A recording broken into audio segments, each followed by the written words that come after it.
we've got to talk Great Britain, haven't we? Yeah. We've got to talk Great Britain. Let me get the squad up, and then we can go through it. It is only the training squad, so it doesn't include any NRL players. We must make that it's going to be cut perfectly clear. To 24 with the NRL players still included, so the bulk of this squad will not be going out there. This is just a chance to get them together, start their preparation, but there's at least 8 or 9 playing in the NRL who will be straight in.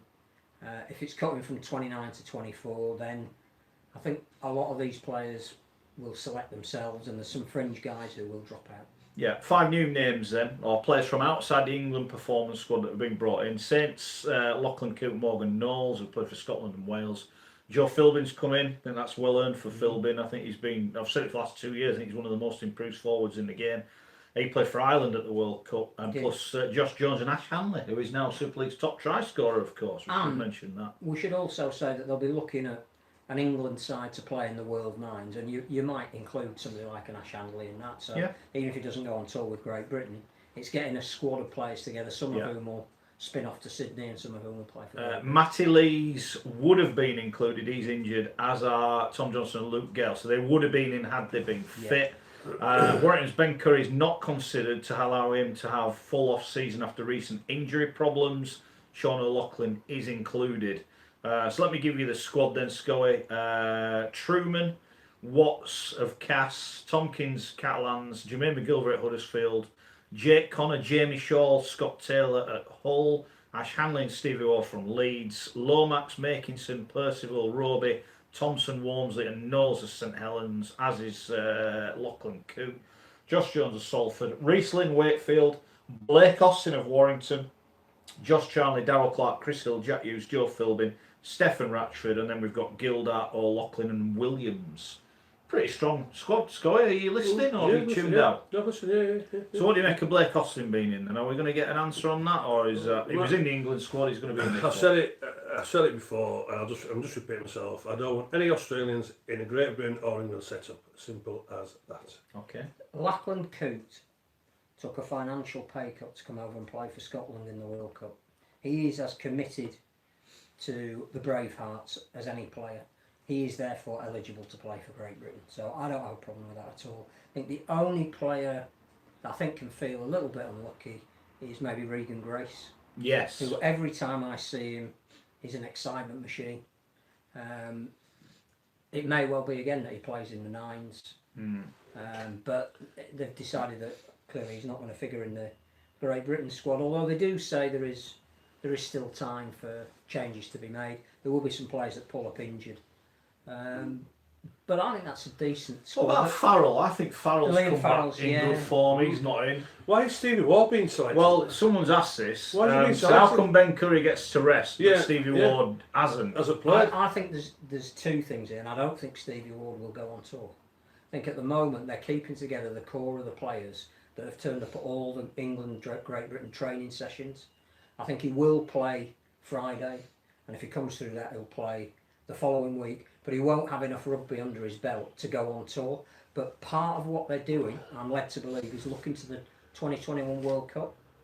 So I think there are some players that are in there that, provided they prove their fitness, are part of an ongoing process to be ready and available. Why the Leeds want to play Stevie Ward for the last 2 games of the season when it's not necessary? Because they need to know if he's fit.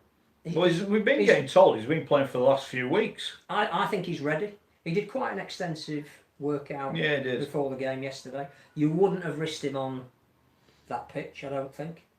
But they need to know if he's going to break down. He's played 3 games this year. He was really good in those 3 games. But both England, Great Britain and Leeds need to know if he can do it over a sustained period of time. Well, to be honest with you, Leeds needs to know first before England and Great Britain. Well, that's why I think they'll play him in the next 2 weeks.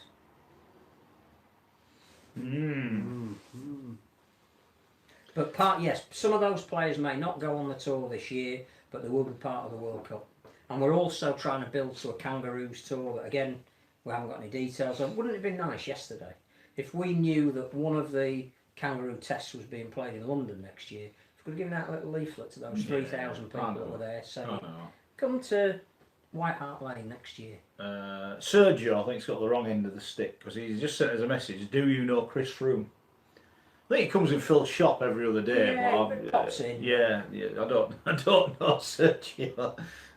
Young player for London Broncos Supporters Association was Rob Butler, who I saw get his first ever try against Ulkinston Rovers. So there you go, a bit of a stat there for you. No Aussies or known UK-born players. Well said, the legend.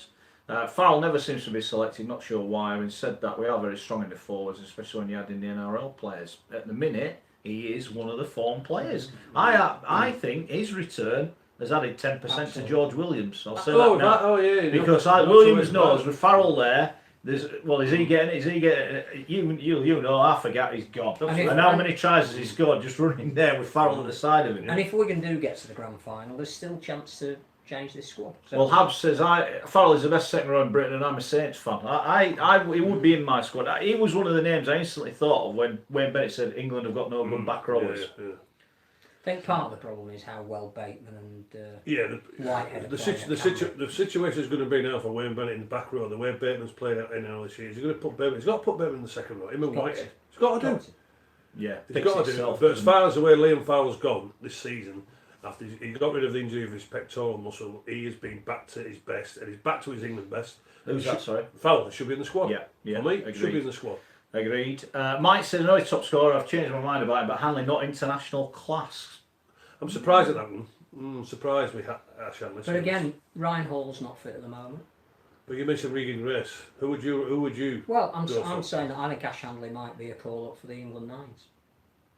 Because Tom Johnson would have been, but he's not fit. Yeah. So We have got a lot of great wingers. I don't think you can argue. We've got some good quality outside backs. Again, it's an half back. Can I ask a question? High levels, is he? Very unlucky. No, he's playing pretty well, isn't he? Yeah. Is he unlucky not to be on the list? I think the one thing I would say in Hanley's defence is to be the leading try scorer in a competition where your team have been at the bottom for virtually every week. You must have something. Not all of that was to do with Conrad Hurrell because he missed a few games. No, well, I was going to make that point. I know Hurrell created his try yesterday, even though he was injured at the time, but I'd have thought he'd have got a load of... I know he's got some tries off Hurrell, but I thought he got more than he has done. And you've got to bear in mind as well, they've been playing one half back there. Yeah, they have been playing one half back. Until Louis come in. Fair enough. Tim says, is Hardacre a paying for past sins? Or is he really no better than Jamie Shaw? I don't think Jamie Shaw will make the final 24. I don't think he's good enough ball in hand. Who? Would you pick Hardacre now, Gary, or not? Has he served his time? I would. You would pick him. He's done his time. He's served his... Yeah. He's getting back certainly playing back well to his England best. I know, everybody knows my feelings certainly from a Drugs point of view, but he served his time and this sort of thing. But as far as form goes, he should be picked. There's no two ways about it. Yeah. I think it adds an interesting dimension to the playoffs. So I think there will be some players who know that if they play really well and this squad is being reassessed, there is still a chance for them to get in it. Yeah. Or drop out of it. I don't know who that is. Says about London, not had a permanent home ground to play at for 35 years. Now we're at a ground where trailfinders want us there, and they will develop the ground next season for both Ealing and for London Broncos. So great news. That is good news, hopefully for them. Hopefully they'll do it wherever London are playing, because that is another reason why I think you've got to give a club long enough to develop. Yeah. Because someone said about 35 years, but I think the making of London now was when they got relegated, because it allowed them then to try and start building rather than worrying about not getting relegated. But as our correspondent said there, they've been nomads for most of that 35 years. They now actually maybe have a base. Yeah. David said, Scott, what are the benefits of being called up for a training squad knowing that you will not get a spot on the tour? Well, that never probably happened to you, did it? But Well, to be honest with you, we didn't have gatherings because back in our day we played a little bit more test matches. To be honest with you, so these they don't do any training. They just meet up and have a coffee and all this sort. They don't do anything. It's just a matter of a bit of team bonding. To be honest with you, from there. So. Well, Chris said they should have England against England nights. I think you've said this. Possible against probable. I agree. That's the way it should be. Let them rip in and let's have a 3-game series. Yeah. That's what we should be having. The problem with that is that the Super League clubs control the players, and the international game is run by the RFL. Yeah, but And also as well, if the Super League clubs say we're not going to release our players for 3 more matches, yeah, but also as well though, Phil, the Aussies don't mind it in the state of origin. It's the NRL who rule the game over there. but they don't have a problem they releasing have their one players. governing body and they don't have the Challenge Cup, so they play a lot less games. They play a quarter of a season less than we do. Andy says Hardacre, Coop, Lomax, Ratchford, Tompkins, Shaw, who would play at fullback. Michael said, blimey, I'm agreeing with Scully. Hardacre should be in the train on. Noel said Hanley's current form justifies selection. I've got no issue with him being in. I think he's playing really well. And both Luke and Paul said that Evans should be in instead of Jamie Shaw. I find that hard to disagree with that. I wouldn't disagree, to be honest with you. There's too many mistakes in James Shaw for me. Yeah. And at times he goes he's across a the field. great runner out of dummy half. Sometimes. But he's limited. Yeah.